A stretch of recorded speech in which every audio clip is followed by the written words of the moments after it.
Good morning again, Scott here, known as Cantaloupe to some online, and I'm bringing another video to you on a subject that's interesting to me. It might be of interest to you or someone you know. And I want to react to a video I just watched from a former Black Panther, a very well-spoken man with a lot of credentials. He has a point to make, and I've watched a couple of his videos.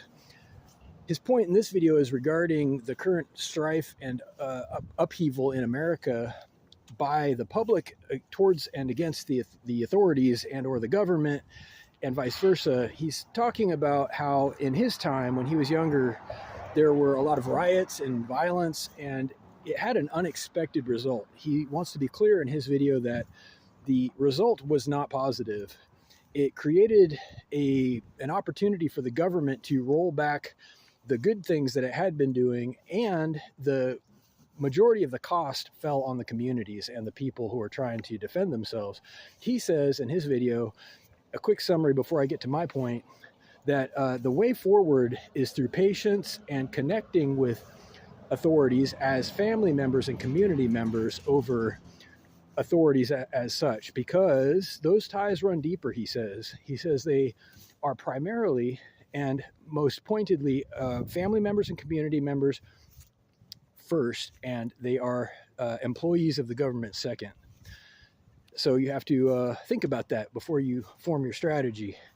He understands and acknowledges that there's a problem, and he wants to move forward, but he says the way forward is not through chaos.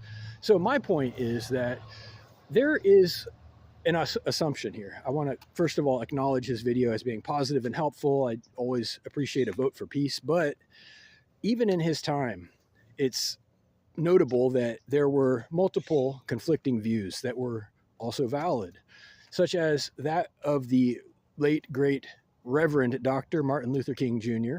versus, say, for example, Malcolm X, who had different ideas. And the substance of their difference is one of acknowledgement of a working system versus an abandonment of the system. So you're right, sir. You're right. You're very right that if we are to believe that the system is still functioning, that there is some agreement at hand that is preservable and salvageable, by all means, peace and diplomacy would be the way forward.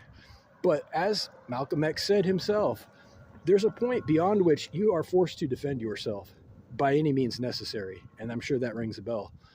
By any means necessary means after which the agreement is forsaken, after which all order has already been dissolved or destroyed by the authority.